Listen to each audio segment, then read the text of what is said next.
More people are going to be at that Rotter event. Yeah. Oh, the guests from. Yeah.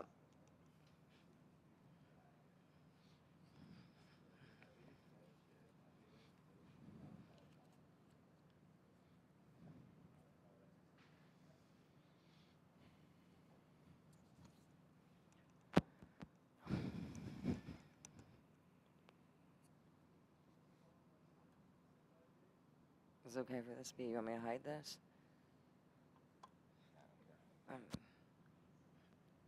We can talk to those people. Product endorsement.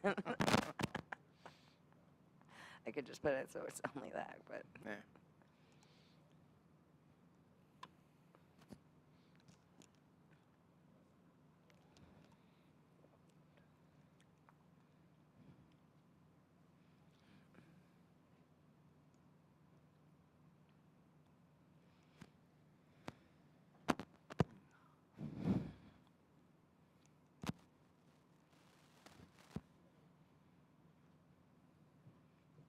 The last thing, though, America needs is Brian King coming to an FCTC conference.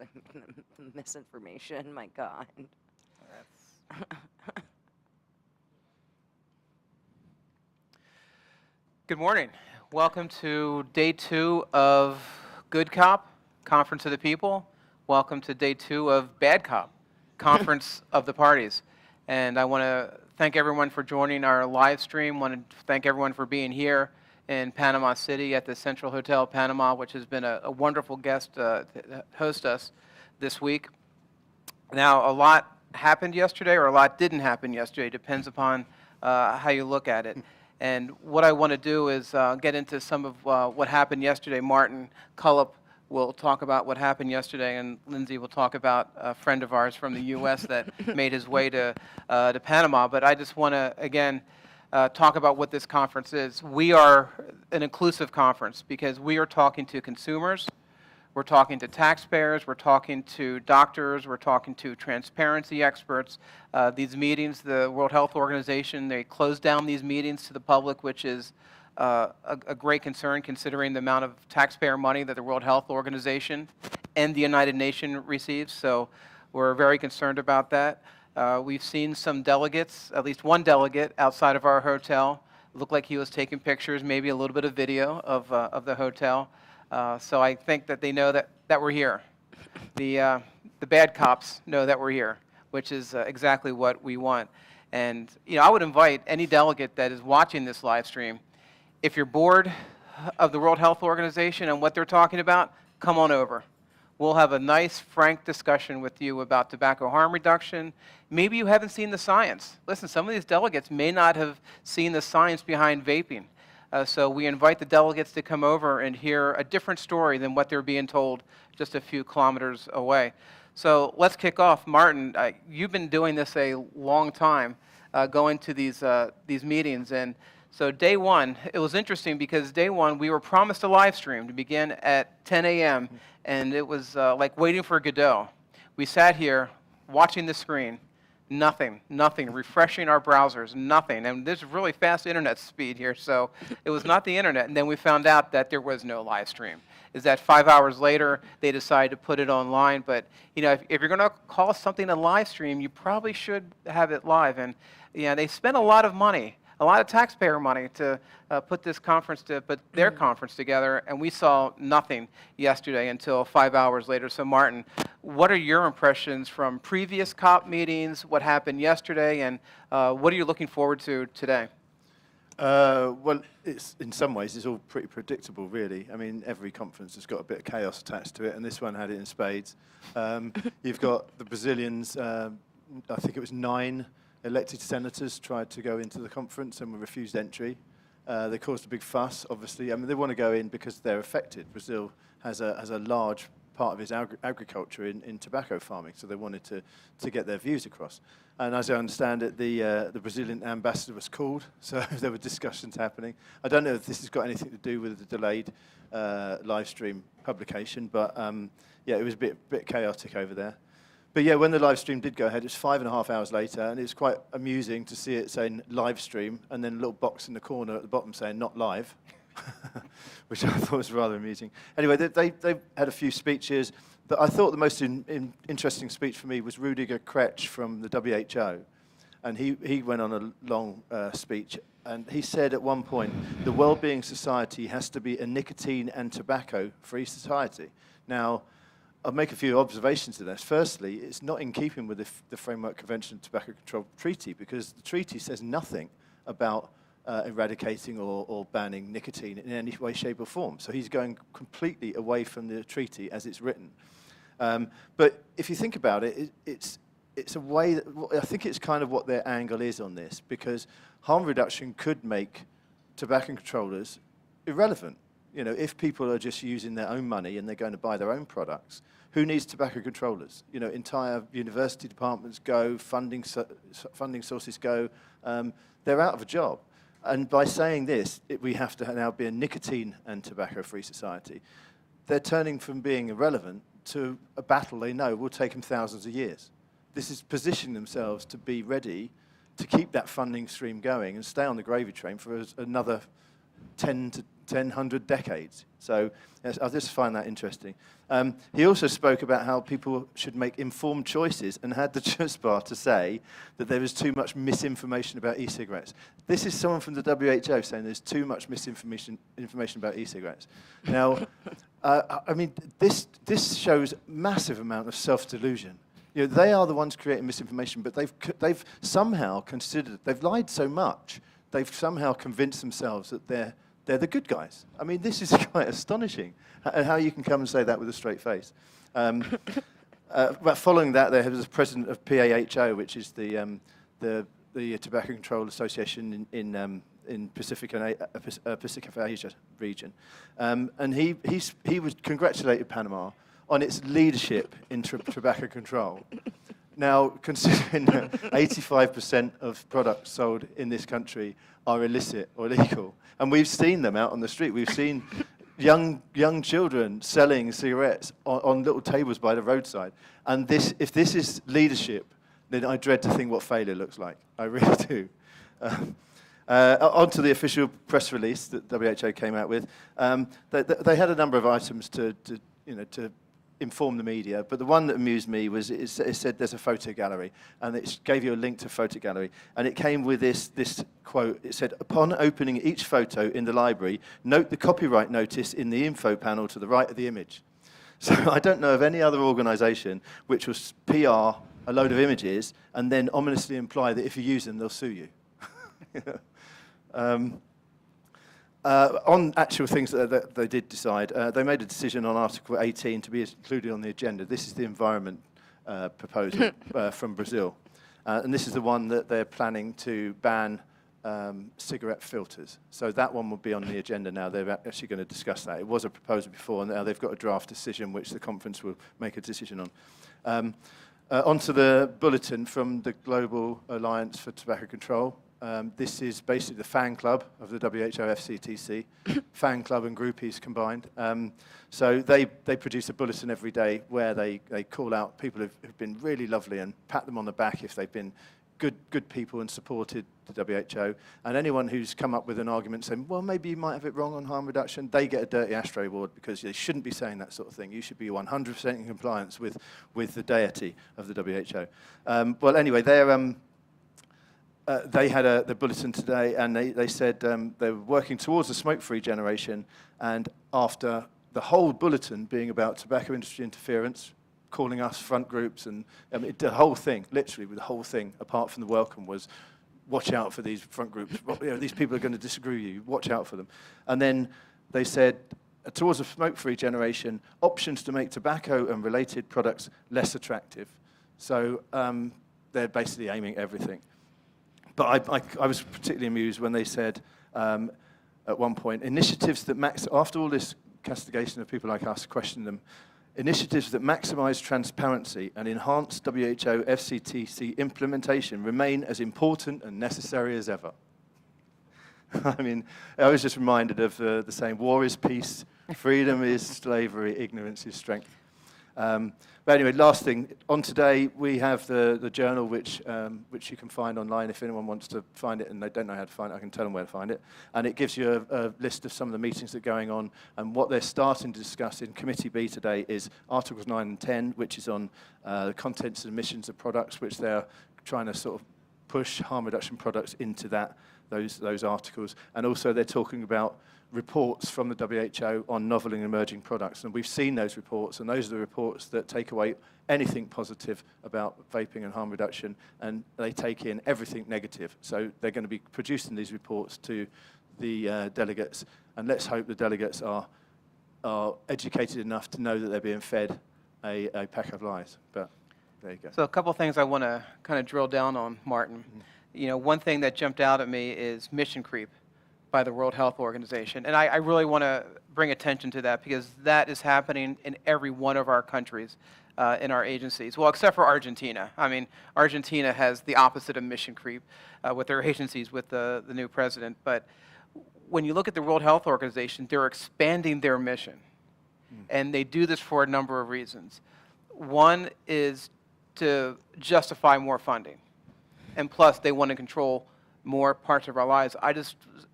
It just struck me that we are experiencing massive mission creep of our federal agencies in the United States, and here we have the World Health Organization that's doing the same. Yeah, well, the treaty itself speaks specifically that the treaty's purpose is to reduce the harm of tobacco smoke. That's what it is. It's combustible products. That's how it's written. So for the guy from the WHO, now either he doesn't understand the treaty himself, which isn't beyond the realms of possibility, or he's just trying to extend its remit. There's no remit in this treaty for them to chase after nicotine products. Literally none. They shouldn't even be talking about them, because they're not producing tobacco smoke. They're not even tobacco. Vaping products are not tobacco. Nicotine pouches are not tobacco. They are so far removed from the original purpose of this treaty that it's bizarre that they're even talking about these products. So to come out and say that the well-being needs a nicotine and tobacco-free society means they're shifting the goalposts. And they're moving away from what the entire point of the treaty was in the first place. Yeah, and I'm not going to even address the ridiculous statement about transparency, because, I mean, that speaks for itself. But the other thing I wanted to ask you about, and just really comment on, is that they want to make nicotine and tobacco, they're trying to keep that from people. Now, remember when you were a teenager and your father said, you can't do something. Well, that made it much more exciting to do it. So the more you ban something, the more people are going to want to do it. So it seems like the World Health Organization is doing the exact opposite of what they should be doing in a number of ways. But again, that's another thing that struck me, is that they're trying to make this as ugly as possible, and well, that's going to get more people. Now we had a U.S. visitor yesterday, not to our conference, but to the Bad Cop, and that was a gentleman from the FDA, Lindsay. Who came from the U.S. and what is their role here, if they have any? It was Steve from Blue's Clues. No, that's Dr. Brian King is apparently he's here. One of the FDA offices tweeted a picture of him sitting at COP, and I mean it's just alarming because the U.S. isn't even a signatory on the FCTC, but also it's people who smoke who are paying for his trip to come down here. I mean, and I know we talked about it a little bit yesterday. I mean, all the eyes are on the world when it comes to FDA regulation, and it's just really alarming to see it being embraced with this guy. So, I mean, I'm hoping that he travels over to our neck of the woods and gets to listen to some of the consumers and the science and, the policy people on harm reduction, because he clearly is just misinformed on it. I mean, when I was looking at, I don't think under his, I don't think any product has been authorized, and that includes SE orders, substantial equivalence orders for combusted products. So, I mean, good for him. He hasn't approved a new cigarette, but at the same time, he also hasn't approved any e-cigarettes either, and misinformation. I know FDA kind of got a really scathing independent review that was late 2022. Martin and I actually got to talk to them about it, and it seems like they didn't follow any of it, but the misinformation that's rampant, you can see it already even in youth surveys. I know we've been so busy. I've got this op-ed that I really want to write about Brian King. I know between 2022 and 2023, the percentage of kids who didn't know what they were vaping, the device that they were using, increased by 33%, 35%. And that's under his tenure at this place. So it's kind of alarming to see him hanging out with the World Health Organization, and also just again, just kind of indicative of, everything going on in America and just the way that we are very not embracing harm reduction, or at least Yeah. embracing regulated harm reduction products. I mean, I don't have to go on the street to get an e-cigarette in America. I can usually go get it into some place, but they're definitely not legal. In terms of if you're looking at FDA regulation and oversight on these products. So, Yeah, the FDA in the U.S. is broken, and that's an understatement, right? the FDA is terrible. Outside of the IRS, it's like the worst federal agency. And to have Brian King come here, I'm very concerned because I think the FDA is going to be more broken yeah. after he leaves because he is being fed information and misinformation from one group of people. And I am very concerned. When I saw the picture of him in Panama and where he was going to be, I was really hoping he was here on vacation. And he was not going to be at the. Can I A lot of say, people yeah, don't he's, understand, though, guys. With Brian King, he was under the CDC during EVALI, or the vaping lung injuries. And you can go through the transcript, and he gets a question from a journalist about, well, what is the role of illicit THC cartridges in this? And he just completely circumvents, tap dances all around it, and goes into, like, volatile chemicals and everything that, lead to aerosol vaporizing you. We don't know anything about this. Under his duration under the CDC, he helped to sow confusion and, misinformation about e-cigarettes. And now he's leading the Center for Tobacco Products, which is in charge of regulating these products. And he's just, he's useless, quite honestly, is the best way to describe him. He could well be here because he's involved with a forum called the Global Tobacco Regulators Forum. Now, this is something organised by WHO, but it's funded by the FDA. And this is where they invite certain countries to attend these conferences every now and then, and they teach about stuff. It's a very shadowy meeting. I mean, the UK attends it, but some MPs in the UK asked questions about it once, saying what went on in this meeting, and the reply was, we can only confirm that the UK attended it. So he's actually on the list of the person who's a producer of this global thing, and the FDA funds it. So I expect he's probably here because of that. But that in itself tells you something about Brian King. Our campaign for tobacco-free kids, how many of them are here? Well, And then they got side events going on in the convention There's center. 215 Bloomberg-funded people here 200. who are not on delegations. Yeah, 215. Yes, and we're a harm reduction front group, guys. So Martin, we're day two. What is it the public will see, and what won't they see today? Well, we won't see anything. Okay. Basically, that's it. Easy answer. Yeah, it's all behind closed doors. You have Committee A, which they split, all the delegates split into Committee A and Committee B. Committee A talks about things like the budget and process, and as any, say, a charity would, or any sort of voluntary organisation. Committee B talks about how they can improve the policy side of things. So they'll be, like I said, they're looking at the science, their science behind novel emerging products. And they're talking about Article 9 and 10, which is normally about cigarettes, contents and emissions and testing. But they're going to be trying to push harm reduction into that basket as well. So they'll be chatting about that, and we hope that there's going to be people in the room who are, challenging some of their assumptions. We hope that the people like the UK, New Zealand, Philippines, all the countries you normally talk about, hopefully they'll be in there, and when they're giving their fake science about the reports that they've got on novel and emerging products, hopefully the UK is going to stand up and say, excuse me, you forgot about Cochrane. You didn't mention the OHID report, 1,468 pages in 2022. Why haven't you included that science? Because that's how they're coming out and saying, oh, there's no proof that vaping can help people quit smoking. There's no science, there's not enough evidence to say there's going to be long-term effects. Well, if you include all the science, you find it's all there for you. But if you exclude it, you're obviously going to come to that. So this is where we hope the delegation's going to be standing up against them. But we won't see it, no. And here's probably a very unfair question, is how many delegates have any sort of scientific background? Very few. And Very I mean, few. and that's the concern, right? Is that these are people that don't have the background to evaluate this information, that they're being spoon-fed the information from the World Health Organization, which obviously has a horrible track record with science or any sort of public health. Yeah, the delegations, national delegations, the government in any country can choose anyone to be on its delegation, but they generally all choose civil servants from the Department of Health of their country. It's rare well, it's not rare, but it's often most of the people there are going to be like the UK's Department of Health in America, it's Health and Human Services, is it, I think, or what the name is. And they're the type of people who normally go. So they're not generally scientists, no.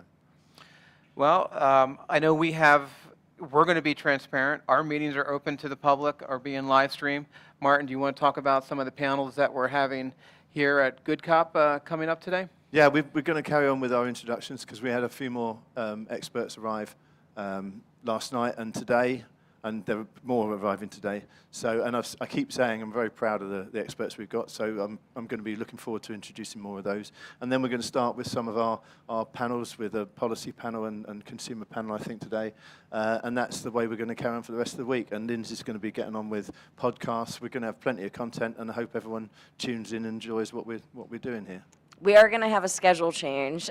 Just to let everybody know, we are switching up our science and policy sessions later this afternoon. So it'll be 2 p.m. for the policy session and then 3 p.m. for our science. Yeah, and I just want to thank Skip Murray, who is back in the United States, tweeting.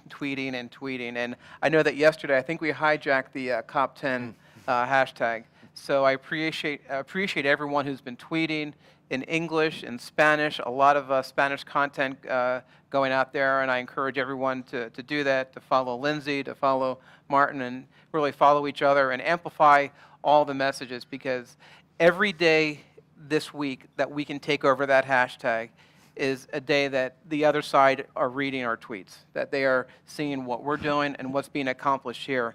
And really, that's the goal here, is for them to see what's happening here. When does the next panel start? In like 10 minutes. 10 minutes. Yes. Okay, we'll take a quick 9 or 10-minute break, but thanks for joining us on day 2. Welcome to the folks that have just arrived in Panama for Good Cop. And again, open invitation to the delegates. Come on down, come Brian. On down. We're at the Panama Central Hotel, Central Hotel Panama. So come on down and we'll talk. We'll even give you a badge. Thank you.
Okay, hello. Hello to another introduction panel where I'm going to introduce more of our experts for this Good Cop meeting.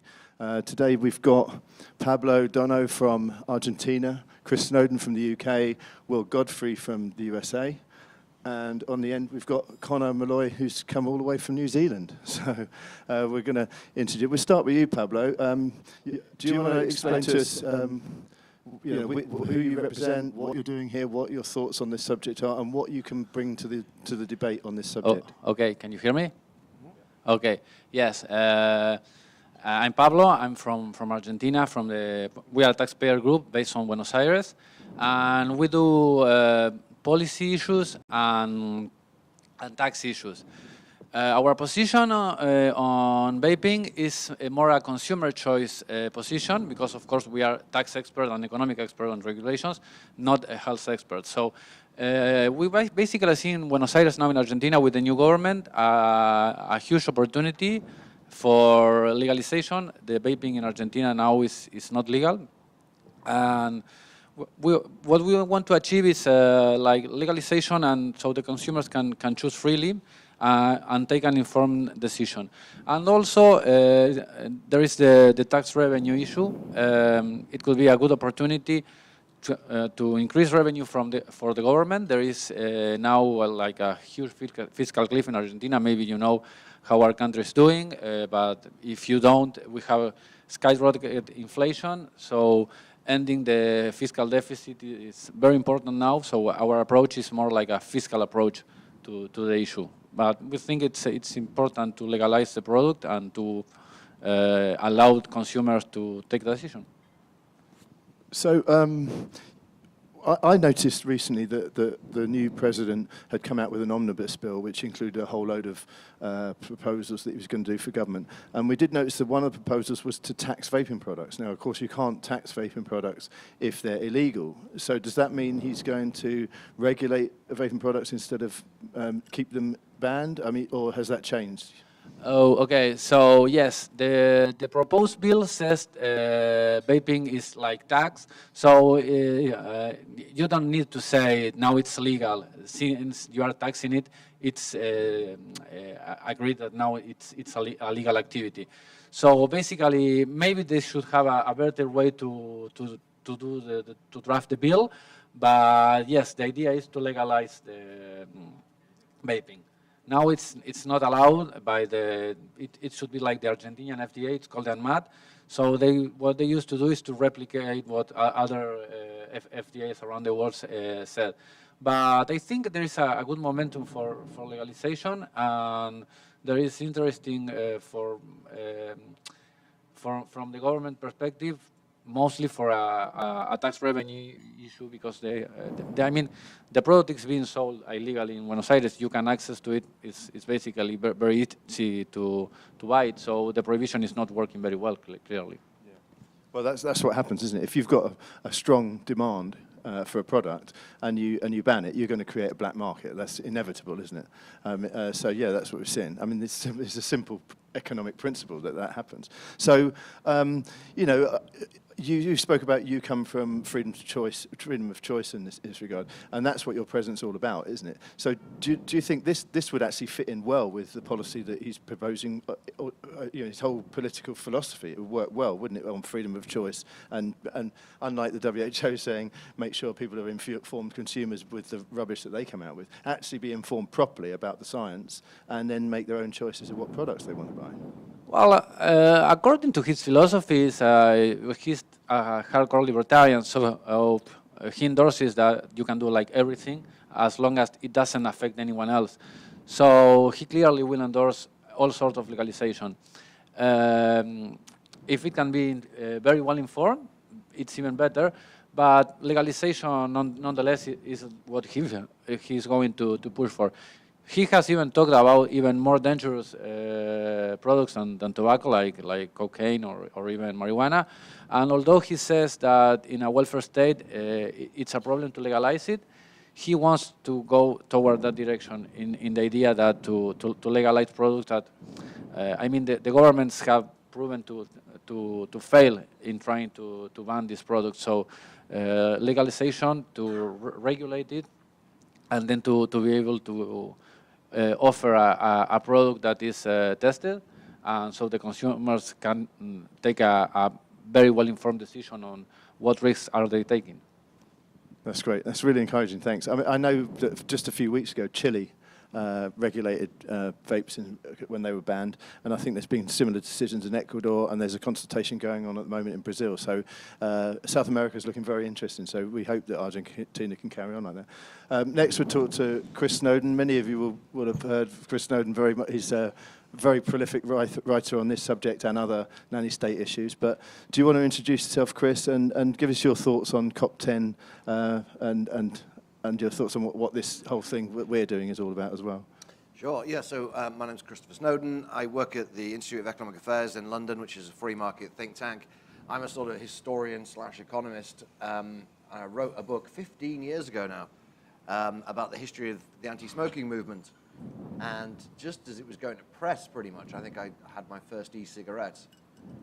So the vaping issue is not covered in at least the first edition of that book. But obviously it's been a very big part of my research in the 15 years since.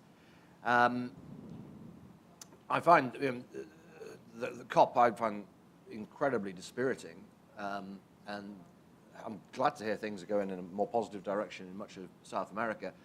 In Britain, we're going in the opposite direction at the moment, with a looming gradual prohibition of all tobacco products, including heated tobacco and cigars and shisha and even cigarette papers, and a ban on disposable vapes and various forms of regulation applied to the e-cigarette market. It seemed to me, 15 years ago, 12 years ago, when I switched over from smoking myself to vaping, that this was a very easy solution to the whole issue, and everyone's going to be very happy with it. And of course, that turned out to be incredibly naive.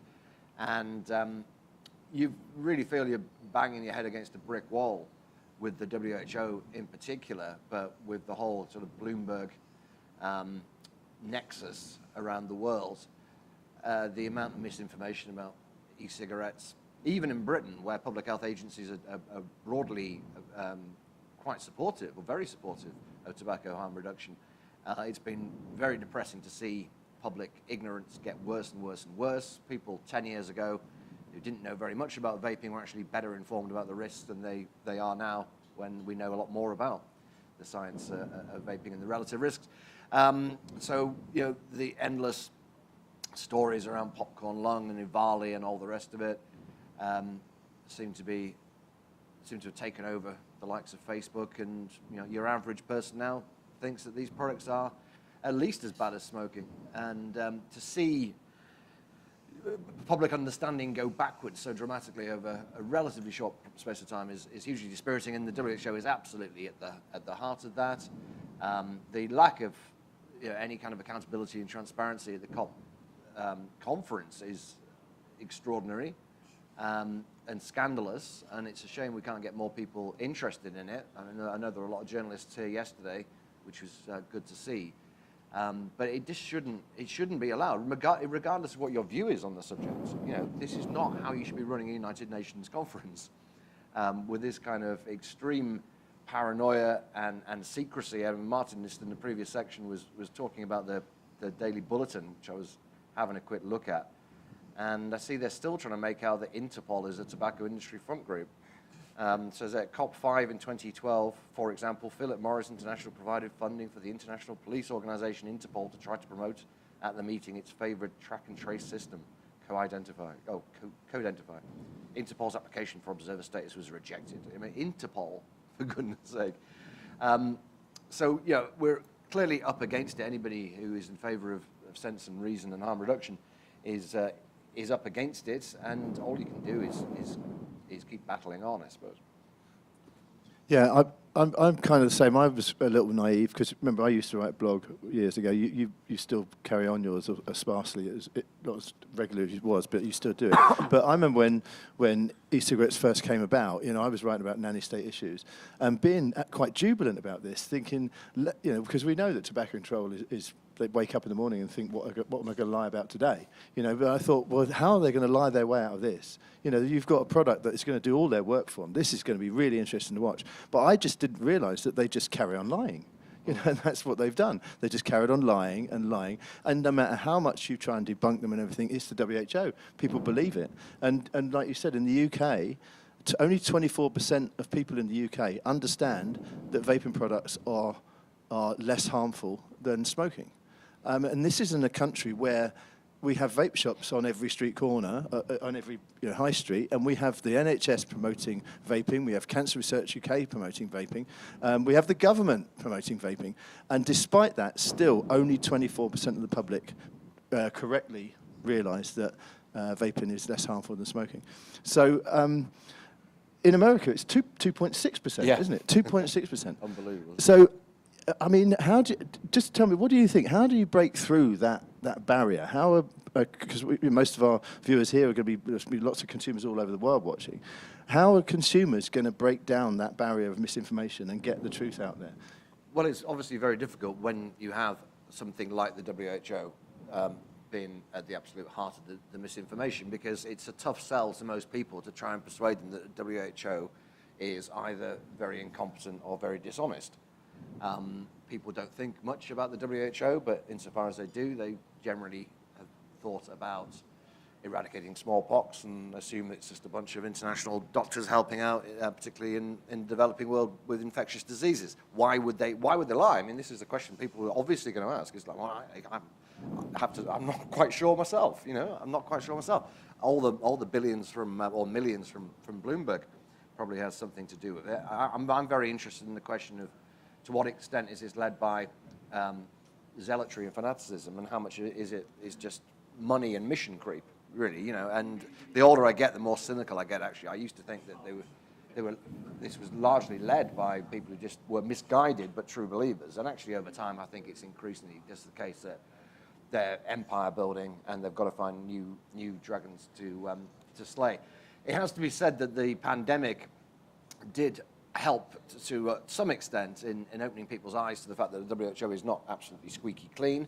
The various mistakes made, the closeness to China, the WHO just getting things wrong about it being airborne and saying face masks don't work and then they do and what have you. Unfortunately, a lot of the cynicism about the WHO from the pandemic has, in some quarters, turned into conspiracy theory, lunacy and extreme paranoia. So it's not necessarily helpful if skepticism about the WHO is associated with anti-vax, ideas and so on. However, I think it does show that this is not an organization that is completely beyond criticism and that nobody's ever going to be interested in it. But the reality is, people know that WHO per se does not actually set laws. And they're not quite sure. Well, firstly, they never heard of this conference. Okay, like the vast majority of people have never heard of this conference, completely unaware it's going on. And insofar as a few people are aware of it, it's to them just a talking shop. I don't think they appreciate quite how much influence it has over policy. Not so much perhaps in Britain or New Zealand, but around very large parts of the world. Okay, let's just shift it a tiny little bit, because most of our attendees here and people on the panels, because of where it's based in Panama, have tended to be Latin American, Spanish speaking. But we're in Europe. We've got the EU now. The UK, or not just UK consumers, European consumers fought the EU about 2012, 2013 with the Tobacco Products Directive, where they were trying to make vape products medicalised only, and we fought them and won that. And then since then, the UK has left the EU. And yet here we are banning disposable vapes. I mean, what's your views about that? I mean, we fought the EU once. It looks like the EU is going to try and fight that battle all over again. Do you want to give us your thoughts around that, the EU and their input? Because the EU obviously is a delegation all of its own in this conference. Well, I think the EU is going to go a lot further on e-cigarettes with the next Tobacco Products Directive, whenever that comes out, presumably at some point over the next 3 or 4 years. So, I mean, clearly there are some countries that have gone from prohibition to a more positive attitude. New Zealand, obviously being one, Argentina perhaps being one, and some of the other countries around South America. But generally speaking, in the West, things are going in the wrong direction. And I wouldn't expect the EU to be the exception here. I think probably Britain is clearly going to go down a more prohibitionist route when it comes to e-cigarettes. And I think whatever Britain does, the EU will probably do more.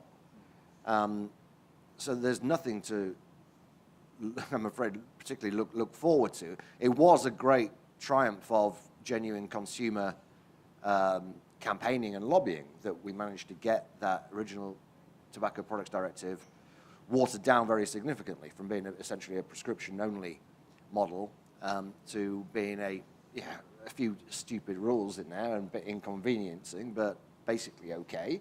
Didn't really disrupt the market too much. But yeah, my sense of it is that kind of campaign probably wouldn't succeed again, I suspect. Yeah, I've been saying to consumers that we fought them once before. We're just going to have to fight the same arguments over and over again. All the while they come up, it's like whack-a-mole. We're just going to carry on doing it. Well, they exhaust you. They've got so many more resources. When you got Mike Bloomberg putting in $160 million specifically into just getting flavors banned around the world, let alone all the rest of the activism, and you've got Vital Strategies and people who are over in the conference center today. Vapors haven't got the resources. They haven't really got any resources. It's amazing that grassroots individuals who have their own jobs and lives to live, it's amazing that we managed to get any of them kind of mobilized at all. Whereas for the anti-side, it's a very lucrative gig and a nice little slush fund, and they can just keep going and going and going and just grind you down, unfortunately. Yeah, and I'll say, as I always say, consumers, if you're watching, you're the most important voice. The reason, even with meagre resources, we're still going is because you are so powerful, and you've got to carry on speaking up for yourself. Okay, we'll move on to Will, who arrived today. No, last night you arrived, didn't you? Last night. Do you want to tell us? I mean, we were talking about misinformation. You're a publisher, so you publish information on our side, which is we're also grateful for. But do you want to just talk about how you got into this, your path in harm reduction, your thoughts about COP10, and just for people who might be watching, how an Englishman ended up in Vermont? That's a lot. That's a lot of questions. Well, thanks for the intro, Martin. Yeah, I'm the founding editor of a publication called Filter that covers drug policy and harm reduction generally, but with tobacco harm reduction a very important component of that.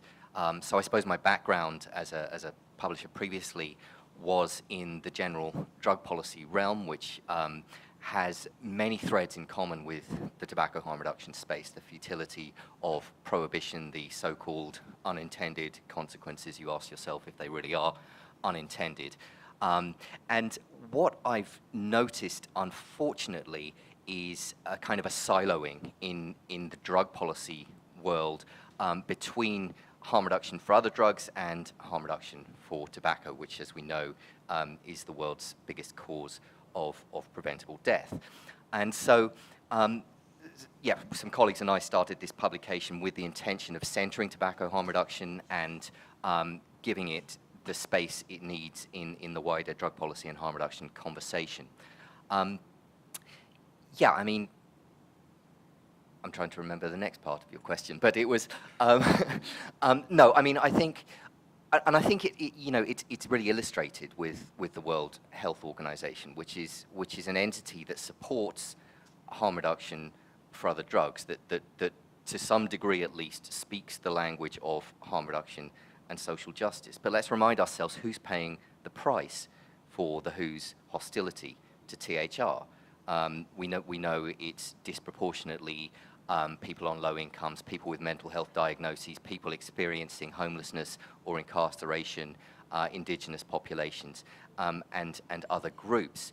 And so while speaking the language of health equity and social justice, the WHO and many other entities opposed to tobacco harm reduction are achieving the precise opposite. And I think that those people who are bearing the brunt of smoking-related death and disease deserve always to be centered in this conversation. I spoke to Alex Wodak in Warsaw last year, and he said he seems supremely confident. He said, now for viewers, Alex Wodak is an Australian who's involved in the struggle for acceptance of drugs harm reduction for many decades, and he seems supremely confident. He says, look, I've seen all this before. We've had exactly the same battles with the WHO over drugs harm reduction. And he said, I'm absolutely confident that sooner or later the WHO is going to have to give up and they're going to have to accept tobacco harm reduction. He says he's seen the parallels with the the battles he had before. What do you think of that? I mean, do you think he might be on the right track with that, or because you write about drugs harm reduction as well, don't you? Yeah, and I mean, those parallels are very stark, and we try to draw them out very explicitly in our work. I mean, one of a leader in this movement I greatly admire, Ethan Nadelman, founder of the Drug Policy Alliance, described a few years back as nicotine as the great new drug war of the 21st century. Do I agree with Alex that the truth will out? Well, yes, I think it will in the end. The trouble is, we've got 8 million people dying every single year until that happens, and it doesn't look like happening anytime soon. So I don't know if I would call that optimism, really, given the reality of the situation now. Briefly, because like I said, you're an Englishman living in Vermont. Do you want to just have your thoughts about what's happening in America? Because you've got 50 states there, you've got 50 different governments. It seems to me an absolute chaotic situation. You've got some doing flavour bans, some doing taxation. You've got PMTA registry bills. You've got preemption bills, and it seems we're fighting all these things in 50 different states, Senate and House of Representatives. What are your thoughts about what's happening? Because you do a fair amount of work with Filter on what's happening in the States, don't you? Yeah, I mean, I think that the general direction of travel has been negative. I can't possibly summarize all 50 states, but we've seen patterns of flavor bans, for example. We've seen tax hikes that remove the financial incentive for people to switch to the safer option. I think one thing that's universal in the United States is the level of misinformation that Chris referred to. In my personal life, I find it all the time. If I speak with people outside of this immediate field, for example, other parents I happen to meet, and I tell them about what Filter covers and sort of cannabis legalization, harm reduction for opioids. And many other things, and generally they sort of nod along and they're in favor of it, and then I get to, well, tobacco harm reduction and vaping, and then that's where they say, ooh, but hang on, that's really messing with the kids, and that is a huge obstacle, because while you have the bulk of public opinion seeing tobacco harm reduction that way, it means that the pressure on the authorities to do the right thing will always be limited. Okay, thanks for now. And lastly, Connor, you must have had a horrendous journey here, but thanks very much for being here. Do you want to do the same thing? Introduce who you are, where you're from, who you represent, and how you got into this policy area, really. Yep. So I'm Connor Muller. I'm the campaigns manager at the New Zealand Taxpayers Union. So we're a group of around 200,000 subscribed members and supporters. So that makes us one of the largest, not just per capita, but in raw numbers, one of the largest taxpayer groups in the world. And so our mission is lower taxes, less waste, and more accountability. So we approach a lot of these issues from a taxpayer perspective. Firstly, on the front that smokers are one of the highest taxpayers in New Zealand. They pay punishingly high excise taxes, much higher than their costs to the healthcare system. But on the flip side of that is that if you're going to be punishing someone for making a decision or choosing to consume a particular product, if there's safer alternatives available for people to avoid that tax by choosing the safer option, we think that people should be allowed to and encouraged to do so. And then on the flip side of that, you've also got the costs of prohibition. New Zealand has been a success story on the front of vaping. especially when you compare us to Australia. We've had very similar tobacco policies in terms of the controls on that and the kind of high taxes on tobacco, but we've had very different policies around vaping. And what you've seen since vaping has become widely available in New Zealand is that our smoking rate has halved, or I think it's gone down by about 49% in just 5 years.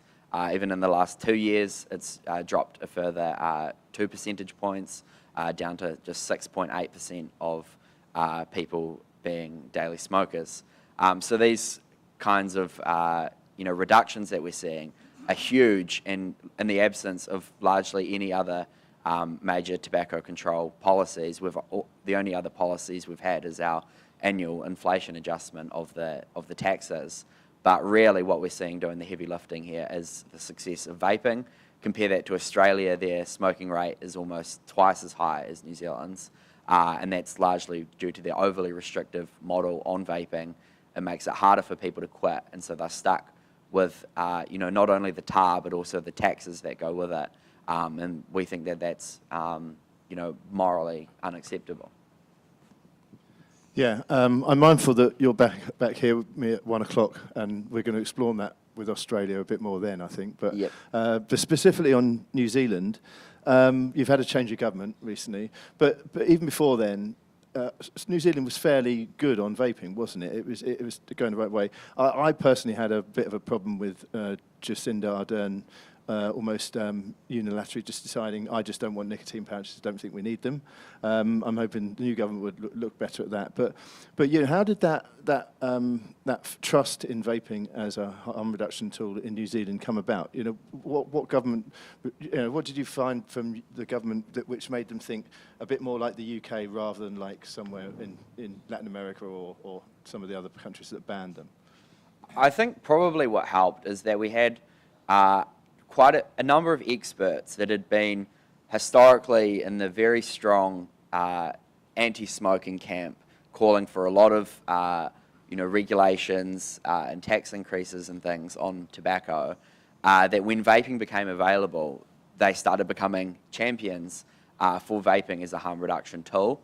And a lot of these people were experts that the government had previously relied on and trusted, and so hearing them kind of championing it and echoing the sentiment that actually promoting vaping is the best anti-smoking policy, that's what shifts people away from these products. But then, on the other hand, with the previous government, we saw their smoke-free policy that made headlines all around the world with the smoke-free generation, denicotizing cigarettes and reducing the number of stores by 90%. So that made international headlines as New Zealand being one of the first countries to implement such radical proposals. But the reality is that we were already well on track through vaping as a harm reduction product to get people to reach our smoke-free target of less than 5%. And that kind of risked upsetting the train and taking it off the tracks because of the prevalence of the black market that we see in New Zealand. 1 in 8 cigarettes that is smoked is purchased from the black market. In Australia, where they've got tighter restrictions on vaping and slightly higher taxes, that's 1 in 4 cigarettes, and so that's a real risk as well. But it's something we're really worried about. But as you mentioned around those other harm reduction products, the new government is looking. They're considering legalising nicotine pouches, snus, and things like that, which we think would be good. All of the options should be there, and treat them differently based on the level of harm. We look at some of the proposals from the World Health Organization to treat heated tobacco the same as burnt tobacco, which is simply ludicrous. So you being involved, you're heavily involved in politics in New Zealand. Your delegation to COP10, I understand that we were hoping for some delegates to stand up and in their statements make some positive noises about harm reduction, which might of course stir in the delegates that are there. But they didn't, and the UK didn't either. It could be that's not the place for it. They could be doing it behind the scenes. We don't know. But what's your sense of what the New Zealand delegation will be going to COP10 to do? I mean, what message did you think they were carrying with them? Well, the message that they should have been sending and should have been delivering is standing up there and saying, look at New Zealand, look at our success, look at what's happened to our smoking rates, including amongst all of the vulnerable communities that the World Health Organization claims to care about, those living in poverty, some of the indigenous populations that have some of the highest smoking rates. It's those groups that are having the most benefit from harm reduction policies and are seeing the largest drops in smoking rates around the country. Our delegates should be standing up and promoting that to all the other countries and going around and talking to them and saying that these harm reduction policies are working, they're safer than smoking cigarettes, and that's what we should all be striving for. Yeah, and I hope you're right. I hope they are doing just that, yeah. On that subject, I want to ask you, Pablo, the same question. Argentina have just got a new president, and this COP10 conference was originally scheduled for November, and they've had to move it to February. So how much do you think your delegation from Argentina, their messages would have changed between November and February? Do you think the messages that they're sent with would have changed because the president is a libertarian rather than what went before? Does it work? Yeah, Can you hear me? I don't know the former administration, what position did they have, but clearly it was in favor of banning, or maybe they didn't know exactly about this issue. It wasn't like a central issue in Argentina because of our inflation and crisis. But regarding this government, they are set on legalizing most of the products they can, and of course vaping is included. So I think that there is a shift, a clear shift from being a non-issue that sometimes it could be worse than being against the issue, because you don't even care that it's worse than someone is opposing, because at least it arises like attention. And now it's like pro-legalization. So it's moving forward for like a consumer choice, libertarian-leaning perspective. And I'll quickly ask you, I know it's not your country, but like I said, there is a consultation going on at the moment, it's just finished in Brazil. I think it finished, it's finishing on February the 8th, so day after tomorrow. What are your thoughts about Brazil? Do you think that they might relent on, have you heard anything because they're neighbours, aren't they, in Brazil? Have you heard anything about what might be happening with that consultation? In Brazil? Yeah. No, I don't know. Although we are neighbors, there are very different governments right now. Lula is like left-leaning socialist, and Javier is like a hardcore libertarian. So we might be neighbors now, but from a political perspective, one is from Mars and the other is from Jupiter. So yeah. Okay, thanks. And Chris, I want to ask you, because I think this is very of interest to consumers all over the world. They've looked up to the UK for years and said, look at the UK, everyone should do what the UK is doing. And up until maybe about a month ago, we were quite confident the UK was, even though it had a consultation on tobacco and, tobacco and vaping, we were confident they weren't going to ban disposals, they weren't going to do much about flavours, because so many public health organisations were advising them not to. And then all of a sudden, in a very short space of time, they've gone completely haywire. Why do you think that happened? My theory is that Rishi Sunak, the Prime Minister of Britain, is on borrowed time. There's going to be an election probably in the autumn, at which point all the polls are showing that the Conservative Party is going to be subject to a landslide defeat. So he's not going to be Prime Minister for much longer, and so he's just doing the things that he's interested in and likes. And the common thread between a lot of his policies are that they are of direct interest to him and his family. So he's very keen, for example, on mathematics. So he's going to force everybody up to the age of 18 to learn advanced mathematics at school. He's very keen on chess. So he's created some big new chess foundation with tens of millions of pounds. Importantly, he's got two daughters who I think are around about 12 and 13, that kind of age. So the kind of age at which they might be tempted to try disposable vapes. So he's going to ban disposable vapes. He's going to ban anyone of his daughter's age from ever buying tobacco. Now, these could just be coincidences.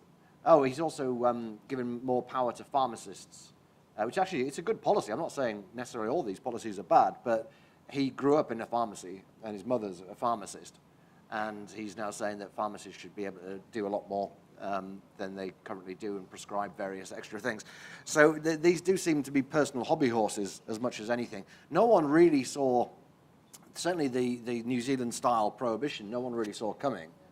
The disposable vape thing, it's not entirely surprising that it happened because there has been a big panic about it over the last year or two. And it is apparently quite popular. About 70% of people support it. But, you know, the British public is increasingly misanthropic, and they seem to support any kind of ban so long as it doesn't directly affect them, and sometimes even when it does directly affect them. And also the British public, going back to my point about misinformation before, is horribly misinformed. The majority of people think that vaping is as bad or worse than smoking. You know, if I thought disposable vapes were worse than smoking, I'd be tempted to probably ban them. I'm a fairly libertarian kind of guy. So I don't think you can put too much stock in what the public say when they've been systematically lied to for years. Maybe sometimes there is a role for experts to look at these things. The anti-smoking pressure groups, who would be happy to ban you having a cup of tea if they get a chance, are actually opposed to the ban on disposable vapes because they can see the unintended consequences. Apparently 87% of the UK market for e-cigarettes is disposable vapes. This is not a genie that's going to be very easy to put back into the bottle. But I think we're at that stage now where people are going to have to learn the lessons of prohibition firsthand. I think it's the only way we're going to turn the tide, unfortunately, is for people to actually really see those unintended consequences very starkly. And even then, it probably won't be enough, because the nature of the beast is to just, every policy that fails or makes a problem worse is addressed by a further prohibition. And it just keeps going and going and going. And at the same time, the tobacco control groups will essentially lie about the outcomes and say, you know, even now they say that there's no link between tobacco taxation and black market tobacco, for example. And this is just a ludicrous thing to say. Australia has been a very good example of how putting up taxes leads to more black markets. The UK, you know, about half of all the, or 40%, I think, of all the hand-rolled tobacco sold in the UK is on the black market. It's been smuggled in. And people in Britain just seem to accept that as some sort of natural outcome and never question why there was virtually no black market tobacco in the 1970s, let's say. Yeah. There's no demand for it, because why would you bother? It's not cheaper than the stuff you can get from the shops. So, you know, if they can say that black is white as much as that, then it's going to take the unintended consequences to be very obvious to the man in the street.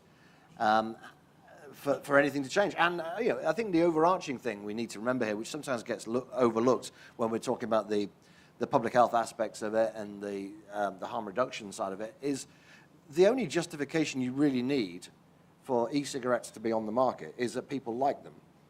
You know, we need to get back to the liberal arguments on these things, that it actually is none of the government's business in the first place. Fine, regulate them so that you haven't got any excessive risks, make sure people aren't being misled in some way, make sure there's no market failures. But there really aren't any market failures with the way that e-cigarettes are regulated in civilized countries.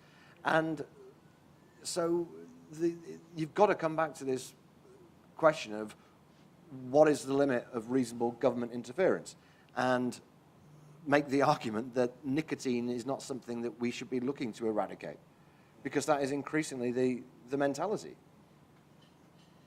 Yeah, I've regularly make the point that people now accept coffee. I don't drink coffee myself, and I see it all the time, people trying to thrust coffee under my nose. But if I was to try and vape, some places they think you just pulled a pin out of a grenade or something. You know, it's just... But people forget that the struggle to have coffee accepted took 300 years. You know, people were sewn up in Hessian sacks in Turkey and thrown into the Bosphorus to drown if they were caught with coffee. So, you know, that's a battle that's happened before. We're going to have that sort of battle with nicotine, I expect. And we're approaching time, but I'll ask you one last question, Will. As a responsible producer of articles on all sorts of subjects. I'd like to talk about media misinformation and clickbait articles that we've all seen. How do consumers get past that? How do we get a more responsible media when it comes to these products? Because a lot of this misperception, when you said your school and you talk to people, when you say vapes, they go, oh, hold on, that's the line I won't cross. How do we get across to the media that they should be reading the science properly and that they're harming policy, public health, by doing what they're doing? Well, I don't know a silver bullet at all. I mean, our entire work has been trying to do that inch by inch, and we've had isolated successes, but while the broad flow goes in the opposite direction. We know, of course, sadly in media, that disaster stories sell much better. They get clicks much better in the modern landscape. If vapes are deadly, if they are a menace to kids, people are going to read that if they've got no other connection to vaping or harm reduction, and so outlets know that that they're going to attract attention with those stories much more than with balanced stories. We continue to fight the fight from our end. I do think, I don't want to sound overly cynical, but I do think that very often it's the word of mouth, consumer to consumer, that is the most powerful, positive form of communication out there. Because if somebody knows somebody who has perhaps been smoking for decades and has managed to stop because of vapes, it's going to completely transform their opinion of it, no matter what they read. And so I know that's not, is it a recipe to change the world? Well, perhaps one person at a time. But I'm sorry, I can't give you a more optimistic picture, but I'm just trying to reflect the negative experiences I've had of media on this particular subject. No, that's positive enough for me, because I've had experience that with my company. I remember, because it was manual work basically, and we had to arrange parties, and the first thing we checked out of the venue was where was the smoking area, because we had about 60 or 70% of our staff were smokers. But they saw me vaping, and they word of mouth, they all started vaping. And by the time I sold the company in 2021, there was only probably about 10% who still smoked. So yeah, that's definitely a positive. So that's something for consumers watching. There you go. You're very influential. So keep telling people your experience, tell your stories, and that's the way to get out of this mess. So I'd like to thank everyone. Thanks, Pablo. Thanks, Chris. Thanks, Will, and thanks, Connor, for coming along. And that's another 4 of our excellent lineup of experts for this conference. So thanks very much.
He's got one more there. That's better. That's what we can share. Yeah, that's important. You can use it. Once, yeah, you go ahead, take this. And we will share this. We're next to each other, so.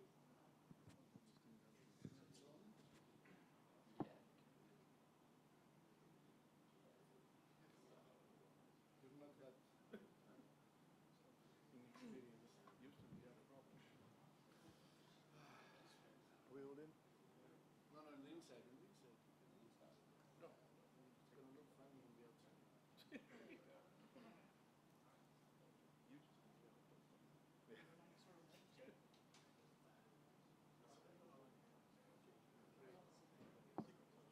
So I think you'll So see. professional. Your glasses also are amazing. We'll go along like. I'm gonna hold the paint. I think you're ready.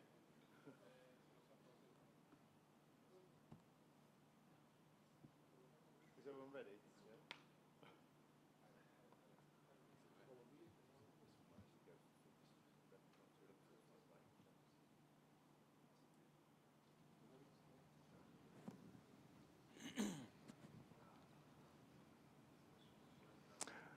Right, hello everyone, and welcome to our last expert introductions panel. As you can see, it's quite a packed load of talent here. We've got 5 on because we lost there was a reschedule. We lost the panel yesterday, so we're getting as many as we can on this last panel. So I'd like to introduce you to Dr. Rohan from India, Kurt from South Africa, Konstantinos from Greece, Adam from the USA, and Mark from the United Kingdom. So we're going to do the same as what we've done for all the last. We're just going to go along the row, and they're going to introduce themselves and say what their thoughts are on this conference and on COP10. So to start with, Dr. Rohan, would you like to just say why you're here, what your thoughts are on this, what is your interest in harm reduction, and your thoughts on COP10, on Good COP, where we're at now? Right. So, one of the first things we do before we become a doctor is we take an oath. And the part of that oath is do no harm, right? So we start our profession with the first statement, I will do no harm, right? So, and that goes in line with whatever we do with our patients. We all know that cigarettes have been around for 5,000 years. People have been smoking, but we're looking for safer alternatives. And unfortunately, some organizations, I won't name which ones, have a different point of view. They want people to continue doing what they were doing. They don't have that attitude when it comes to pharmaceuticals. They don't have that attitude when it comes to other aspects of things that affect people's personal lives, especially medicines. I mean, we look at newer drugs coming out with a better safety profile. That is harm reduction built into the system. But when you're looking at something which people have been doing for recreational purposes or whatever, why is that same attitude not being carried forward over there? So I saw that this is a huge opportunity to help patients or help people who, we see patients every day. It's a huge opportunity which, we can do a lot more for people on a day-to-day basis. And total harm reduction or THR, tobacco harm reduction, fits right into that policy of helping people make better choices. That's the reason why I love the space and pretty passionate about it. Been practicing for about 25 years now. I'm a cardioendocrinologist. So basically, look at cardiology, diabetes, obesity, and thyroid disorders. When people come to us with smoking, these are all the areas that actually get affected. And so, giving them a better choice along with better medications or whatever, changing their lifestyles, is what, for me, harm reduction means. So I also want to thank, especially the Taxpayers Protection Alliance for, inviting all of us over here and being part of this wonderful gathering. Thank you. Thanks very much. On the subject of COP10, Dr. Rohan, Yeah. I think we're safe to say that the Indian delegation is not going to be looking kindly on tobacco harm reduction. Do you want to tell us, and many might have heard of what's going on in India, tell us the absolute chaos in India with harm reduction? Well, you said the right word. It is chaos, because what we had in India was like there was no, when they had the discussions on whether to ban, regulate, or allow all of these harm-reduced alternatives, it was just like the WHO. They did not allow anybody from the industry. They did not take any opinion from the medical fraternity, just their own yes men who were part of that policy decision-making association, and there was a total blanket ban. Not only that, they went one step further and even banned research on any harm-reduced alternatives. If you look at me, they just shut the door. So it's kind of like, a closed-door policy which basically denied a lot of people in that country who use harmful tobacco. For example, if you look at the cities in India, people mostly use the normal type, the normal cigarettes. But as you go more into the interior, and you have people who are from a very low socioeconomic status, they use unfiltered tobacco. That's what we call rolled tobacco, which is BDs. Not only that, the biggest problem over there is the chewable tobacco. And the funny part is people in India, when they use tobacco, they mix tobacco with lime. Lime is calcium hydroxide. Lime is used in cement, right? So they mix the tobacco with lime and put it in their mouth, and that's one of the leading causes of buccal cancer, throat cancer, oral cancers all over the place. This is some place where a product like snus or something like that would really do well, which has got a proven track record of having lesser incidences of cancer. There, once again, the door's been shut. So I think the COP10, I think the delegation, I think there are 2 or 3 people. They're also going to be looking at tobacco farming, because that's a really big issue in India right now. So a lot of farmers would come right out on the streets if they did. So it's like a catch-22 for them. Yeah, I remember seeing some tobacco farmers when I went to COP7, which was in India, in New Delhi in 2016. And they're very concerned, aren't they, about what's happening with this. Tell me more about the research. You said research is banned, because we know that India received an award from the WHO for banning e-cigarettes. But you're saying you can't even research e-cigarettes in the country? Yes, because according to the policy, since it is a banned product, how are you going to do research on that? Right? You have to have access to a couple of devices. Now, according to the law, except for possession, personal possession is exempt, but buying, selling, importing, and carrying that product is banned. You can't even carry it in an aircraft. So it's completely banned all over the place. So the logic is we banned it because it's illegal research, right? So it's a dual face upon. So the prohibition of the product also comes with a prohibition of science around it, Everything, which seems completely balmy to me. Okay. Well, there you go. Yeah, I don't think India is going to be very good for us at COP10. I think we can discount them from saying something good. So we're on to Kurt Yo. You're Vaping Saved My Life, you're a representative of. Do you want to just introduce yourself and talk about how you came to be in this subject area and your thoughts about how it's all going in South Africa and beyond? Good morning, Martin, and good morning to everybody. Yes, I am a consumer, and I smoked for 20 years and 40 cigarettes a day. And the only thing that really helped me quit smoking was flavored vape products, and that was 10 years ago. And the reason why I've got into this is because I come from a long family history of smokers. Everybody pretty much smoked in my family, and unfortunately I lost my parents and many of my family members because of smoking. And being desperate trying to quit, which took approximately 10 years to help or enable for me to quit, the only thing that did help was eventually vaping. And as I said 10 years ago, that's what I did. I quit smoking with vapes. And it was such a powerful experience that I felt that this needed to be shared amongst my friends and amongst family members that were still around. And the success of that was quite remarkable. So I left my commercial profession in information systems and then started a small vape shop. And in that process saw the same powerful experiences of people coming in, wanting to quit smoking, and seeing them a week or 2 weeks later coming for a refill, and it just spread. In 2016, we got this popcorn lung that started spreading in the airwaves, and a fellow vape shop owner in another city in South Africa, Durban, and I were having a discussion and said, what's been shared on the news and around social media is nothing that matches our experiences. So we decided to create a Facebook testimonial page called Vaping Saved My Life. And it was a facility or a platform to enable smokers or people who smoked that used vaping to quit smoking and for them to share those experiences. And that was started in 2017. Unfortunately, Facebook shut us down in 2019, December 2019, which led us to open up a web page, vsml.co.za. And we then transplanted those testimonials onto that page. But then we also started looking at debunking some of the myths, and then, sharing some of the research, and that's why today I'm very proud, because I happen to be sitting amongst some of my heroes, some of the people that I've used their information to help people make the correct decision based on the information that's been shared by the people that are in this conference. And eventually what happened is that we started getting deeper and deeper into the discussions and started engaging with policymakers, or trying to engage with policymakers, trying to engage with people that were sharing this misinformation. Unfortunately, it's a long road, it's an uphill battle, and we continue doing that.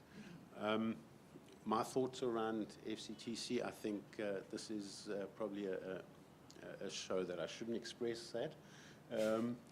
I find it rather ludicrous, because one of the things that, coming from an ex-smoker, is that we are typically the orphans in these discussions. We're not given the opportunity to share our experiences, and I think that is grossly inappropriate, because these tools are incredibly powerful, and we could see, like we've seen in New Zealand and in the UK, this accelerated decline in smoking. And I sometimes think that we've actually walked away from the real intent, the real goal, and that is to help people move away from the dangers of smoking and provide them a better quality of life, and in turn save their lives. And I feel that we've walked away from that initial goal, and now we've moved on to tobacco control, and now we're looking at nicotine control, and we've actually haven't achieved that original goal of helping people quit smoking. Yeah. I just want to ask you about in South Africa, because there's a lot going on over there. You know, I see your social media posts and things you put into groups. Can you just explain what's going on? But because especially since South Africa banned smoking altogether, didn't they, during COVID? So, which has now led to a massive black market. So, do you want to just say what's happening domestically, and just hold the microphone a little closer to your mouth? Sorry. I hope that's better. Yes, in 2020, as part of the response to the COVID pandemic, South Africa launched a prohibition on the sale of tobacco and vaping products, as well as alcohol, and that lasted for about 5.5 months. And we saw an acceleration of the black market in South Africa. But that doesn't mean that was the genesis of the black market. The black market had already existed. However, in 2012, that black market only consisted of 2%. It's now estimated between 53%, which is the official number coming out of the University of Cape Town, and then we have an Ipsos poll, which was sponsored or aligned with BAT, that says it's around about 70%. I believe that both those numbers are underestimation, and that's just based on my experiences in that. So we're looking at a tobacco, a black market, or the illicit tobacco market that is the monopoly of South Africa, and that impact is significant. One of the things that's not focused on in South Africa is the relation or the correlation between the rise in youth smoking in South Africa. In 2012, we had 12.8% of people between the ages of 15 and 24 that were smoking cigarettes. It's now sitting at around 23.9% of that population. So there is definitely a strong correlation, the way I see it, between the rise of illicit tobacco and the rise in smoking in those rates. Currently, South Africa is in the process of legislation, a new tobacco bill, which includes vaping. There's no distinction between vaping and tobacco. And a lot of the things that we are hearing coming out of COP10 and the FCTC has already been in place, or already been put in place in this new bill. The new bill is going through its public participation process at the moment. But unfortunately, I don't think that's going to see the light of day, given the fact that South Africa is now going to a national election. So there's a very high likelihood that might need to go through the same process again. But we've seen our health committee trying to push this bill through. And unfortunately, they are circumnavigating some of the guidelines and constitutional court rulings in the process of how they're dealing with this bill, which is going to be problematic in itself. Yeah, it sounds like you've got quite a job on your hands down there, so good luck with that. We'll move on to Konstantinos Varsalinos from Greece. I think he doesn't need much introduction, so I'll let him introduce himself and tell us his thoughts of all this what's going on here, COP10 and Good Cop. Thank you very much, Martin, and thank you for the invitation. I'm a physician and a public health expert, and since 2013 I have published more than 100 studies in the scientific literature concerning smoking and harm reduction, none of which was funded by the tobacco industry. And I'm not saying that because it's necessarily a bad thing.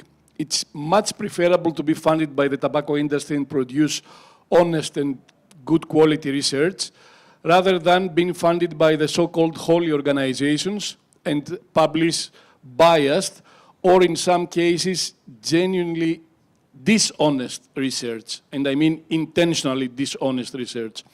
And this is what the WHO, unfortunately, has been using in most of the cases in their battle against harm reduction. Now, the big paradox with WHO is that they are trying to fight smoking by fighting harm reduction. And this is impossible to happen. You cannot fight smoking by fighting harm reduction. It is impossible. And unfortunately, it seems that the main goal of the WHO is not even fighting smoking.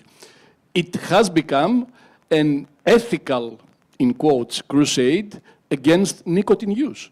And that's why they focus more on harm reduction products rather than smoking itself.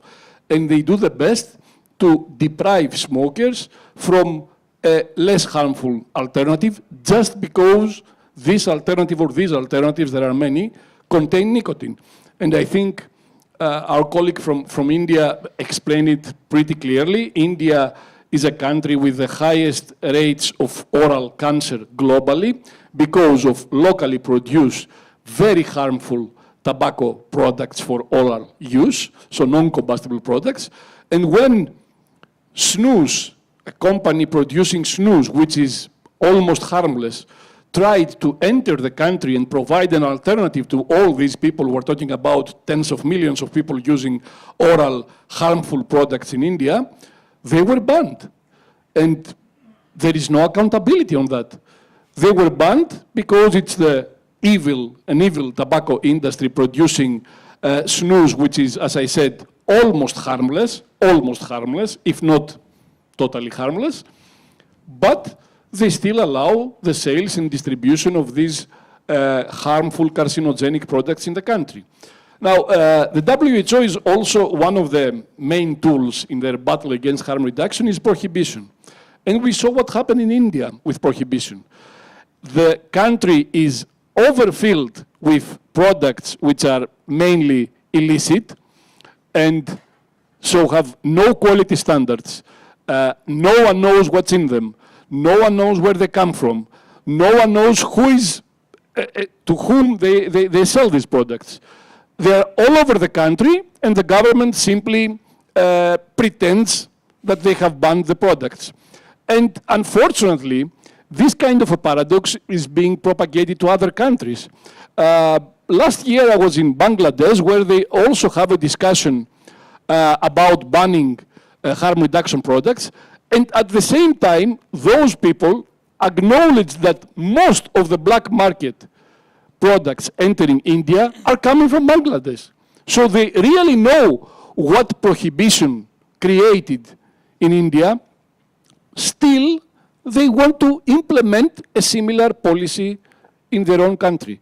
And this is exactly what the WHO is telling countries to do. Ban these products, but at the same time allow legally the sales of the most lethal nicotine-containing product, which is the tobacco cigarette. If that's not a paradox, I don't know what's really the definition of a paradox. Okay, it's interesting you mentioned Bangladesh there because, as we know, and this is WHO's figures, not mine, 80% of smokers come from lower middle income countries, don't they?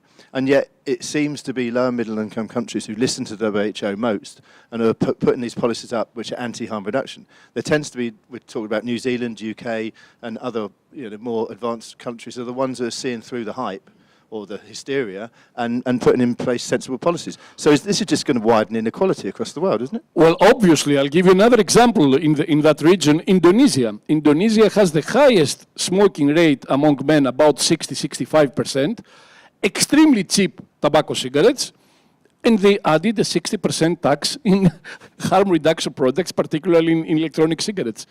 It doesn't make any sense. You deprive smokers from any motivation, and financial motivation is also a very strong motive, to try harm reduction products. You create a competitive disadvantage for the less harmful product, while common sense dictates that you should do the exact opposite, create a competitive advantage for these products. But right now, the discussion is more about the harms of harm reduction products than the harms of smoking. And that's unbelievable. And we see it in surveys, not only in low and middle income countries, but also in the Western world, about the perception of harm reduction products among the population, particularly among smokers. I still remember in 2017 when we did a population representative sample survey in Greece, we found that 5% of smokers, only 5% of smokers, believed that electronic cigarettes were far less harmful than smoking. Less than 5% of smokers knew the truth, which is unheard of in a Western country, in a country member of the European Union. This means not only that we're doing something very, very wrong as public health experts, properly informing the population. This is a criminal act because harm reduction is a human rights issue. And that has been declared by the WHO with the Ottawa Declaration of 1986 about health promotion, that governments should provide the necessary information and tools to the population, to society, in order to put the matters of their health on their own hands. And we're not doing that. The WHO is working against their own principles. And this needs to stop. This reminds us of the drug wars 40 and 50 years ago, which at that time cost many, many lives. The WHO strategy and policies cost lives. But now we're talking about more lives being lost because of the WHO policies, because there are 1 billion smokers in the world, more than 1 billion smokers, compared to about 20 million intravenous drug users.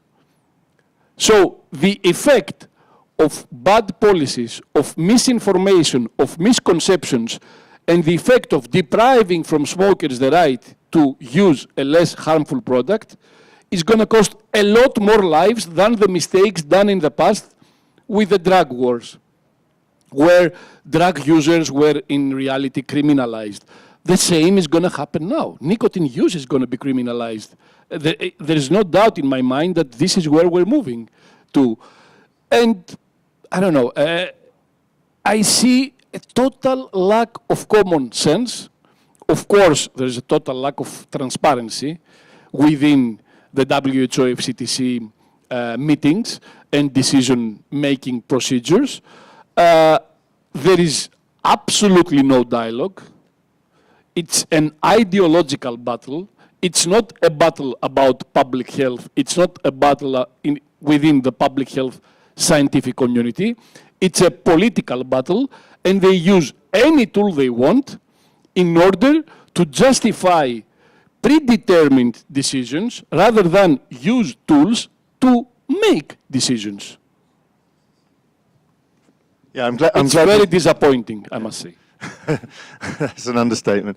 I'm glad you mentioned the Ottawa Charter, because I mentioned that quite a lot. They seem to be ignoring the Ottawa Charter. They're ignoring, with what Rudiger Kretsch said yesterday, they're ignoring their own FCTC treaty and what it's supposed to be about by attacking yes, nicotine. which fully supports harm reduction, you know, as one of the main strategies to combat smoking.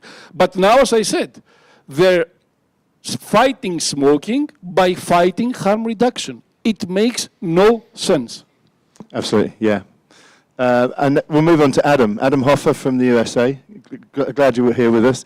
As everyone else, do you want to say who you are, who you represent, what you're doing here, what your thoughts are on COP10, what your thoughts are on harm reduction, and all the rest, basically? Yeah, absolutely. Thank you for the invitation. I'm happy to be here. My name's Adam Hoffer. I am the Director of Excise Tax Policy at the Tax Foundation. We are located in Washington, D.C. in the United States. My background is one from academia. I got my PhD in economics. I studied tax policy. I realized that for most people, tax policy is extremely uninteresting, but I have the joy of working on tax policy related to excise taxes, and an awful lot of that work is done on nicotine and tobacco products. Our work surrounds how to create effective tax policy. Now, we have some very simple principles. Tax policy should be transparent and simple regarding nicotine. I think in a lot of the conversations today, we're seeing that nothing here is simple or transparent. So we have a lot of work to do in the space. In my role, I cover tax policy primarily in the United States. I cover everything from local, state, and federal activity in the United States regarding nicotine, but then also some international issues as well.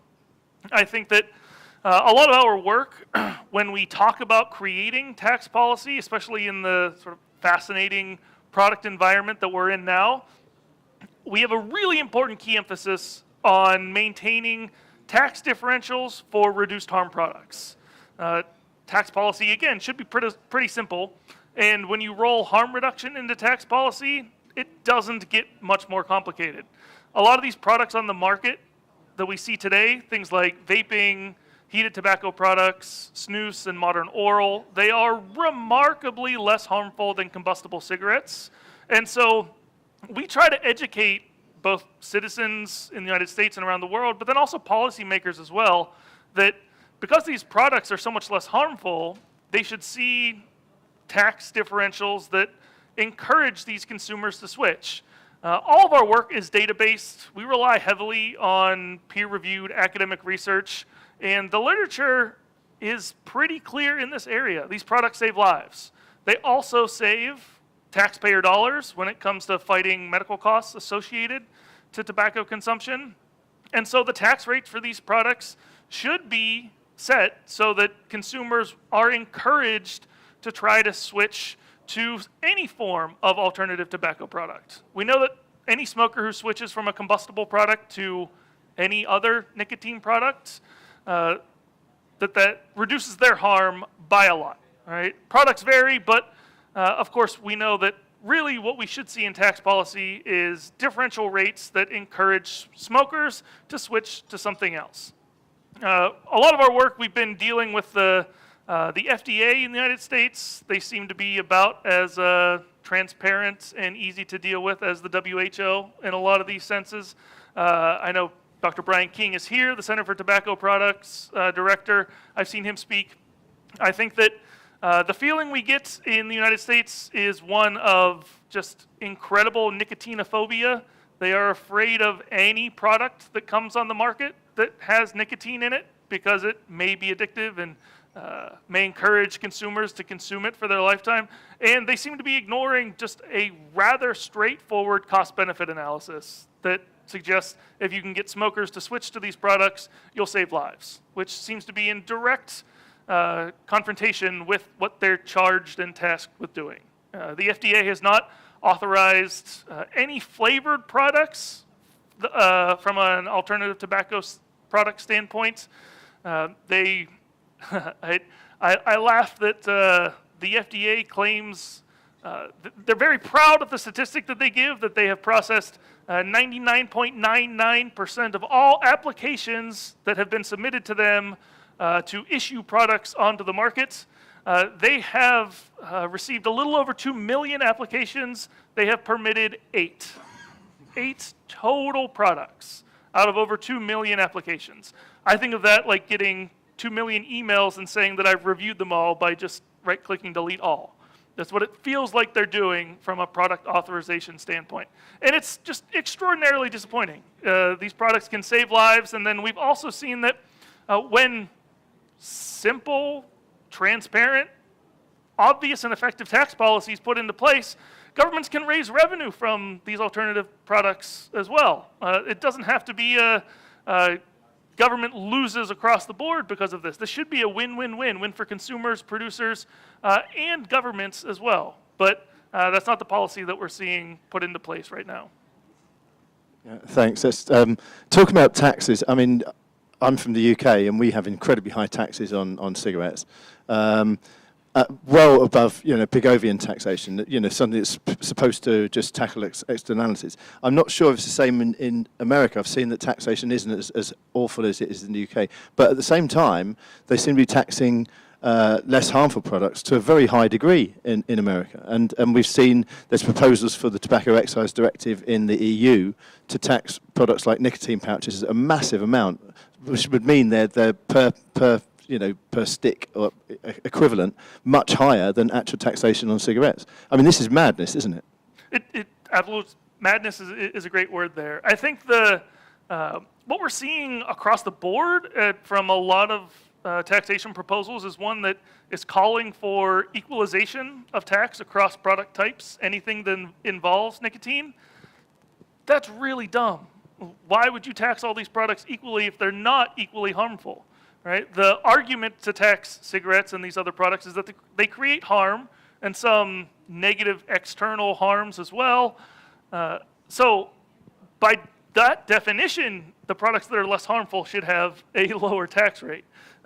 We've seen that in proposals for the EU tax directive that continues to be pushed down the road for some time, but the initial hints we got last fall were just remarkably high tax rates on vaping and all other alternative products block-wide.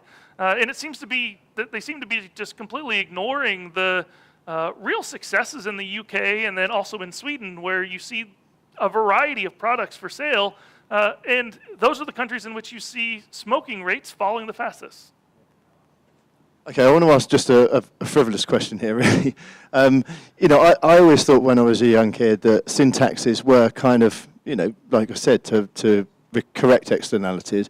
And, we know about the Laffer curve. I mean, is that even true of any sin taxes at all in the world these days? I mean, does the Laffer curve even exist in the minds of policymakers anymore? Well, for the first time in my entire life reviewing excise tax proposal increases, I saw a government agency, and this is in the state of New York in the United States, actually evaluate their cigarette tax increase. They increased their cigarette tax by $1 per pack last fall. The government agency actually scored it as a negative revenue effect. It's the first time that I've ever seen a government agency review a tax increase on a select product and predict that their revenue will fall. And I mean, our predictions were substantially larger. The state of New York has the highest smuggling in the entire country. Over half the packs consumed in the state of New York are not purchased in the state of New York.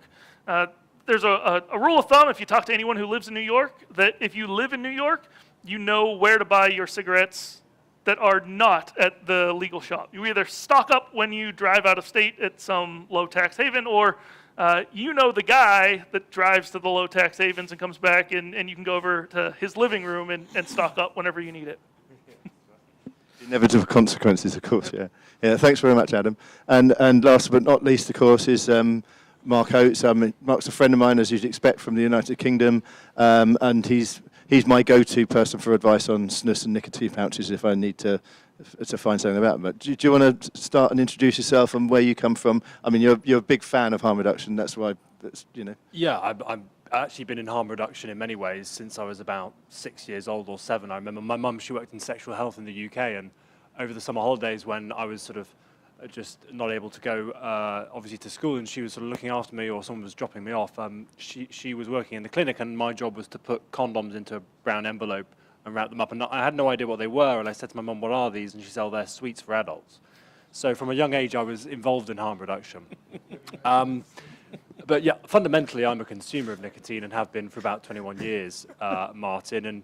And I think what's really frustrating about the FCTC process and WHO is that they ignore consumers entirely. And that's completely out of step with a lot of subjects where you have individual harm and risk, whether that's HIV or other areas of health, often the patient or the consumer is put front and center. But with this subject, they're actually actively dismissed and ignored.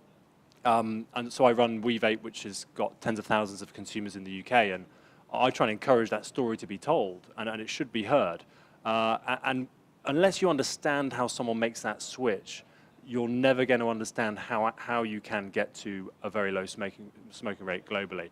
I mean, just to give the UK as an example, 50% of people who smoke want to quit smoking, but they're struggling to do so. And for that group, vaping and other reduced risk products are perfect, because we know that vaping is better than nicotine replacement therapy, helping you quit, and it means that they can continue to enjoy nicotine, but without the harm. And then there's this other group, the 50%, that don't actually want to give up smoking. And I think people in public health or tobacco control sometimes really struggle to comprehend that people like me, when I was smoking, frankly had no interest in giving up. I was in my 20s. I was more concerned about whether I was going to get a job post-financial crisis than whether I might, look many years in the future, get ill from smoking. And if you look down into certain groups, such as people in the military, you find a higher smoking rate than in the rest of the population. Not really surprising, young men that join the military, they're sort of there because they're not so fussed about personal risk. You look at Ukraine right now, that the smoking rate has gone up dramatically. Again, because people are not fussed about tomorrow when they're worried about today. So ultimately, reduced risk nicotine products will work for those people like myself who were an accidental quitter. I flew home from China where I was smoking 50 pence a pack cigarettes and tried some Swedish snus. And I thought, this is brilliant. I like to call Swedish snus my first love. But when I got back to the UK, I couldn't get hold of it because it was illegal. I thought that was absolute madness. But in effect, I was forced to go back to cigarettes. And the British government were complicit in keeping me smoking and keeping me involved in harm. And it was only when I realized the opportunity, when I couldn't get hold of snus, to use vaping, that I quit entirely. So I called vaping my mistress. So now I consume both nicotine pouches, Swedish snus, and vaping, depending on the situation and the environment. And I've got no interest in stopping using nicotine. I know the risks. It's a lot lower than smoking. And just quickly, on that point of me not wanting to stop consuming nicotine, it's one thing that legislators do not understand. At the moment, we've got a tobacco-free generation, they're calling it, a ban on smoking for young people rising each year. And the fact of the matter is the public and the politicians think when you ban something, you stop it happening. But what you do is you ban legal supply. You don't get rid of the demand, and you end up with that supply being filled by the black market. There's no doubt that there will be, when this ban comes in, young people in university in the same halls of residence, whereby one person will legally be allowed to buy cigarettes and another person that won't. And knowing my experience at school, when certain people who are quite tall could go buy alcohol quite easily and they would distribute it, the same thing is going to happen, and there's going to be a lot of profit to be made. So I don't see this ban actually ending the consumption of cigarettes, and could make things worse. There's a big problem also, and I read what the UK delegation said at COP yesterday, and they talk endlessly about ending tobacco, but they misunderstand that smoking is the issue, apart from, of course, in India, where the oral risks are a problem, of course, but ultimately smoking is a big killer, and it's not tobacco-free we should be trying to achieve, it's smoke-free, and that's where things like Swedish snus are so vitally important. And finally, on nicotine pouches and snus, and this is where the stakeholders that yesterday were banned from entering COP because they represented people, politicians, representing people that had tobacco growers within their constituency. It's a big mistake to misunderstand that maybe actually you need to understand those concerns, understand those sensitivities, and try and work out what is the solution where we don't end up destroying the opportunity for a job and a career in these countries, but also have harm reduction. And so switching those tobacco growers to Swedish snus, you can achieve both those aims. Cut the harm, but also not destroy a lot of lower middle income countries' economies. I think of Malawi as one example. And finally, price points. So we're talking about tax. The FCTC and COP are very keen to have tax harmonization and across all products, reduce risk and cigarettes. And that is a huge mistake because in the UK we've observed consumers choosing reduced risk nicotine products such as vaping because cigarettes are so much more expensive. So if you had tax harmonization and the cost being equalized, then you just would not have anywhere near the same number of people quitting. And that's why in countries where cigarettes are incredibly cheap, lower middle income countries, nicotine pouches are a really good solution. Because whereas in the UK, vaping products are cheaper than cigarettes, in Africa where you can pick up packs of cigarettes for 50p, electronic cigarettes won't be able to compete. Whereas nicotine pouches and Swedish snus can be sold at a competing price point to smoking. So it's really important at this COP for me that as this amazing opportunity with nicotine pouches enters the world, that COP don't manage to beat it down. And I fear they will try and beat it down because they've seen how vaping lifted off and is changing people's lives for the better, but they don't like that. And so I fear that because they don't like that, they will try and stamp down on nicotine products before they can get going and before they can save lots of lives. Thanks very much. I did have a question to ask you, but we've taken us exactly up to time, so I'll ask you a question once we finish this panel. But thanks very much, everyone of you, for coming up here and for coming to Good Cop with us. So thanks very much, Rohan. Thanks, Kurt, Konstantinos, Adam, and Mark. Thank you very much.